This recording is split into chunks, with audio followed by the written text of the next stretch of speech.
Assalamualaikum warahmatullahi wabarakatuh.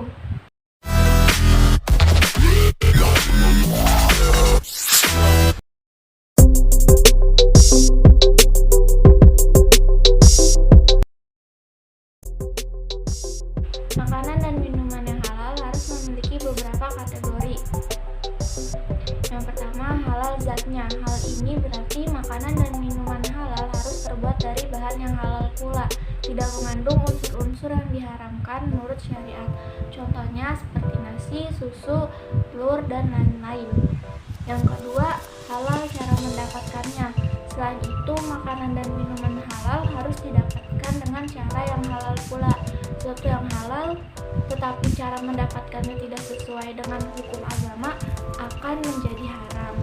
Jadi walaupun mengkonsumsi makanan dan minuman dari segi zat yang halal tapi mendapatkannya dengan cara mencuri, menipu, dan lain-lain, maka hal tersebut menjadi haram. Yang ketiga, halal proses pengolahannya. Cara atau proses pengolahannya juga harus benar, seperti mengolah kambing, ayam, sapi. Jika disembelih dengan cara tidak sesuai dengan hukum Islam, maka dagingnya itu menjadi haram. Macam-macam makanan haram. Yang pertama, bangkai binatang apapun kecuali bangkai ikan dan belalang. Yang kedua, darah kecuali hati dan limpa. Yang ketiga, daging babi. Yang keempat, daging hewan yang disembelih atau dihidangkan atas nama selain Allah SWT. Misalnya hewan yang disembelih untuk tumbal atau persembahan berhala. Demikian juga makanan yang dihidangkan untuk sesajen, makan, pohon keramat, atau berhala tertentu. Yang kelima, hewan yang mati karena tercekik, dipukul, jatuh, ditanduk, atau diterkam binatang buas. Yang keenam, hal-hal yang kotor dan menjijikan, sebagai misal tikus, lalat, kotoran, belatung, dan lain sebagainya. Yang ketujuh, binatang yang bertaring atau berkuku tajam. Dengan taring atau kukunya itu ia gunakan untuk mencengkram atau menyerang musuh-musuhnya. Yang kedelapan, bagian dari hewan yang dipotong sedang ia masih hidup dan belum disembelih. Hal ini sesuai dengan hadis yang diriwayatkan Abi Waqid Al-Laitsi radhiyallahu anhu, bahwasannya Rasulullah SAW bersabda, bagian yang terpotong dari binatang ternak atau sedangkan ia sedang keadaan hidup, maka dihukumi sebagai bangkai. Yang kesembilan, sebagian ulama dari mazhab Syafi'i dan Hanafi juga menganggap haram binatang-binatang yang hidup di dua alam, seperti katak, buaya, kura-kura, dan lain sebagainya. 10. Makanan yang diperoleh melalui cara yang tidak halal, seperti hasil curian, rampasan, hasil palak, korupsi, riba, dan cara-cara lain yang dilarang agama. Syarat nikah. Yang pertama, kedua mempelai beragama Islam. Menikah dengan syariat Islam artinya kedua calon mempelai haruslah beragama Islam. Apabila salah satu mempelai non-muslim dan pernikahan dilakukan menggunakan tata cara Islam, maka dianggap tidak sah. Yang kedua, mempelai laki-laki bukan mahram bagi calon istri. Pernikahan dilakukan oleh seorang laki-laki dan seorang perempuan yang tidak memiliki ikatan darah. Selain karena ikatan darah, perempuan yang mahram bagi seorang laki-laki adalah saudara sepersusuan, saudara ipar, ibu tiri, anak tiri, menantu, dan cucu. Oleh karenanya penting untuk mengecek silsilah keluarga sebelum melangsungkan pernikahan. Yang ketiga, mempelai laki-laki mengetahui wali akad nikah. Calon mempelai laki-laki wajib mengetahui wali dari calon istrinya. Apabila ayah dari mempelai perempuan sudah meninggal, bisa diwakilkan oleh seorang wali nikah seperti yang sudah dijelaskan dalam rukun nikah.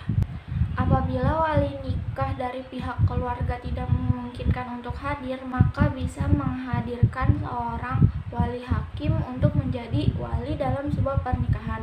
Wali hakim ditunjuk oleh Menteri Agama yang diberi hak dan kewenangan untuk bertindak sebagai wali nikah.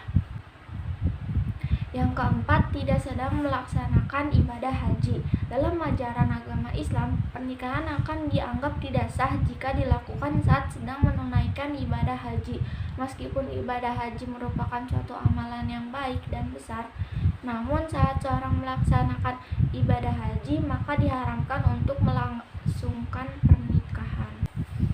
Yang kelima, tidak ada unsur paksaan. Pernikahan yang dilakukan tidak boleh ada unsur paksaan baik dari pihak mempelai laki-laki maupun perempuan. Oleh karenanya, pernikahan harus didasarkan karena perasaan cinta, keinginan, dan keikhlasan kedua mempelai untuk memulai hidup bersama. Rukun nikah. Yang pertama, ada mempelai laki-laki. Pelaksanaan pernikahan dimulai dengan prosesi akad nikah. Wajib hukumnya bagi mempelai pria untuk hadir dan tidak boleh diwakilkan. Perlu diingat bahwa akad nikah adalah proses penyerahan tanggung jawab dari wali mempelai perempuan ke mempelai laki-laki. Yang kedua, ada mempelai perempuan. Berdasarkan syariat Islam, rukun nikah yang kedua adalah adanya mempelai perempuan yang halal untuk dinikahi. Ada beberapa kondisi yang menyebabkan seseorang perempuan haram untuk diperistri, misalnya adanya pertalian darah, hubungan persusuan, atau hubungan kemertuaan dengan mempelai laki-laki. Seorang laki-laki juga dilarang untuk memperistri calon mempelai perempuan yang sedang dalam keadaan hamil atau masih berada dalam masa iddah. Masa iddah adalah masa tunggu bagi seorang perempuan yang telah berpisah dengan suami terdahulu, baik karena cerai, hidup, atau mati. Yang ketiga, wali nikah untuk mempelai perempuan. Selain adanya mempelai laki-laki dan perempuan, dalam suatu pernikahan juga diperlakukan seorang wali untuk mempelai perempuan. Utamanya wali nikah adalah ayah kandung. Namun jika ayah kandung telah tiada atau berhalangan hadir karena kondisi mendesak, seorang yang berhak menjadi wali adalah kakek atau saudara laki-laki dari garis keturunan ayah. Selain itu, keluarga mempelai perempuan yang berhak menjadi wali diantaranya adalah ayah, kakek dari pihak ayah, kakak atau adik laki-laki seayah, paman dari keluarga ayah, serta keponakan laki-laki dari pihak ayah. Yang keempat, dua orang laki-laki sebagai saksi nikah. Agar pernikahan bisa sah, wajib hukumnya untuk menghadirkan dua orang laki-laki sebagai saksi saat ijab kabul. Kedua saksi ini harus memenuhi 6 syarat, yaitu berkelamin laki-laki, beragama Islam, sudah akil balik, berakal, adil, dan merdeka. Arti merdeka ini berarti tidak berstatus budak atau tawanan pihak lain. Dua orang yang bisa menjadi saksi pernikahan adalah keluarga, tetangga, ataupun orang yang dipercaya oleh kedua mempelai. Yang kelima, ijab dan qabul. Suatu pernikahan dapat dikatakan sah dalam agama Islam setelah mempelai laki-laki mengucapkan ijab dan qabul. Ijab dan qabul dimaknai sebagai pengucapan janji suci kepada Allah Subhanahu wa Ta'ala di hadapan penghulu, wali, dan saksi nikah. Melalui ijab dan qabul, mempelai laki-laki menyatakan kesediaannya untuk bertanggung jawab atas calon istrinya. Macam-macam talak. Ada beberapa jenis talak yang perlu diketahui. Jenis-jenis talak yang pertama dari segi tegas dan tidaknya perkataan yang terucap, yaitu ada talak kinayah. Jenis talak ini diucapkan dengan kata-kata yang belum jelas makna dan arti pemahamannya. Contohnya, kita sudah tidak bisa mempertahankannya lagi, ucap suami. Yang kedua, talak sari.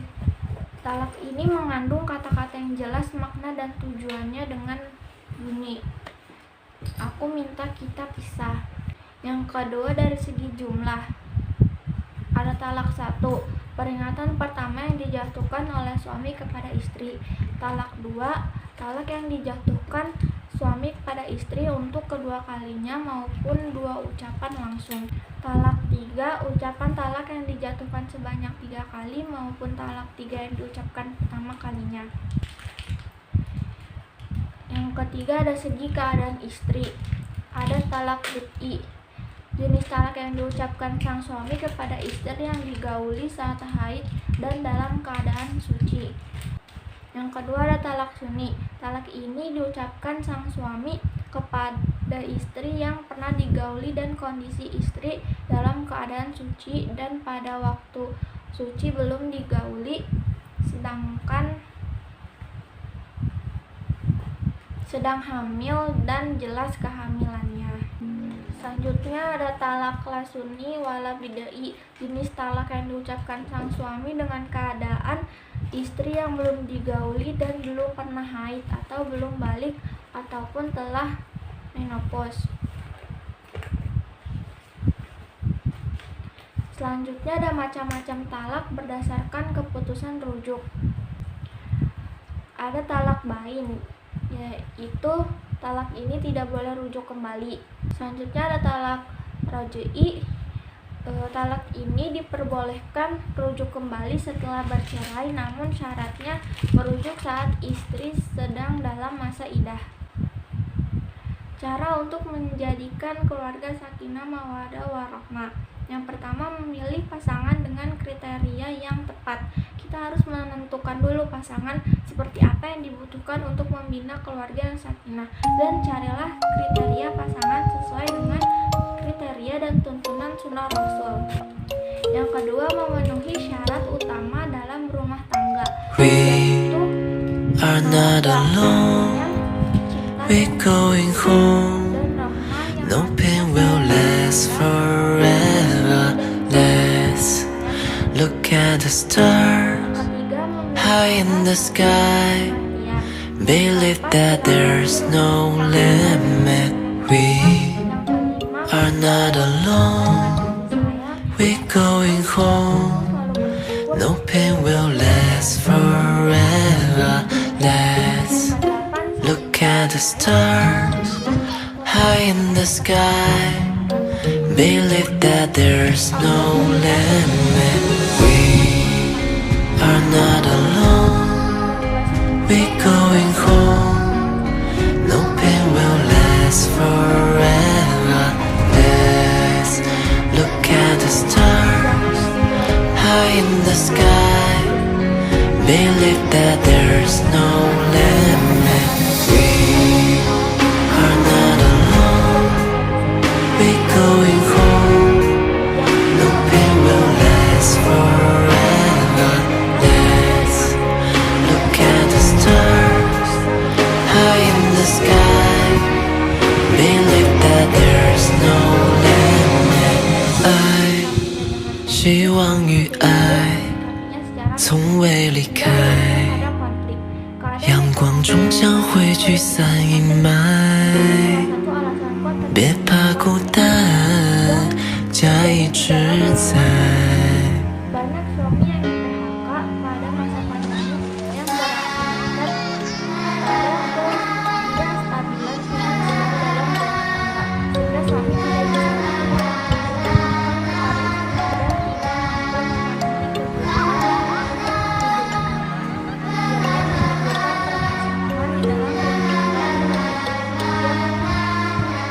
tidak bisa kemungkinan terjadinya perceraian. Dapat tentang poligami. Poligami adalah adat seorang laki-laki beristri lebih dari satu.